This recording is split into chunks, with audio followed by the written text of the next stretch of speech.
Hello, welcome to science kitchenette. ഇന്ന് നമ്മൾ തയ്യാറാക്കുന്നത് വളരെ എളുപ്പവും അതേപോലെ തന്നെ രുചികരവുമായിട്ടുള്ള ചിക്കൻ 65 ആണ്.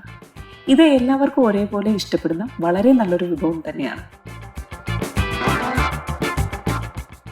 400 ഗ്രാം എല്ലില്ലാത്ത ചിക്കൻ, 1/4 ടീസ്പൂൺ മഞ്ഞൾപ്പൊടി, 3 ടീസ്പൂൺ കാശ്മീരി മുളക് പൊടി, 1.5 ടീസ്പൂൺ ഇഞ്ചി വെളുത്തുള്ളി ചതച്ചത്, 3/4 ടീസ്പൂൺ കുരുമുളക് പൊടി, 1.5 table spoon cornflour, 1 table spoon അരിപ്പൊടി, 1 തണ്ട് കറിവേപ്പില ചെറുതായി കട്ട് ചെയ്തത്, 2 ടേബിൾ സ്പൂൺ തൈര്, ആവശ്യത്തിന് ഉപ്പ്, 1 ടീസ്പൂൺ നാരങ്ങാനീരും 1/4 ടീസ്പൂൺ നല്ല ജീരകം ചതച്ചതും കൂടി ചേർത്ത് നന്നായി യോജിപ്പിക്കുക.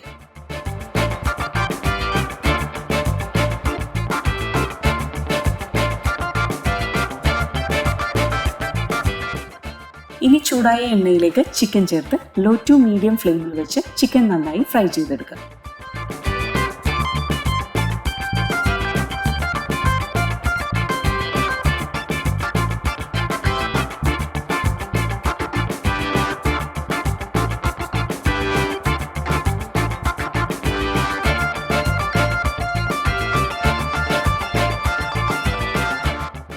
ഇനി മറ്റൊരു പാനിൽ 1.5 ടേബിൾ സ്പൂൺ എണ്ണ ഒഴിക്കുക. ഞാനിവിടെ ചിക്കൻ ഫ്രൈ ചെയ്തെടുത്ത അതേ എണ്ണയാണ് ഉപയോഗിച്ചിരിക്കുന്നത്. ഇതിലേക്ക് 5 വെളുത്തുള്ളി ചെറുതായി അരിഞ്ഞതും 3 പച്ചമുളക്, കുറച്ച് കറിവേപ്പിലയും കൂടി ചേർത്ത് നന്നായി മൂപ്പിച്ചെടുക്കുക.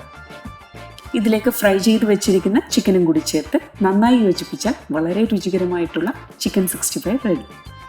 ഇത് ചൂടോടെ തന്നെ സെർവ് ചെയ്യുക. Thanks for watching.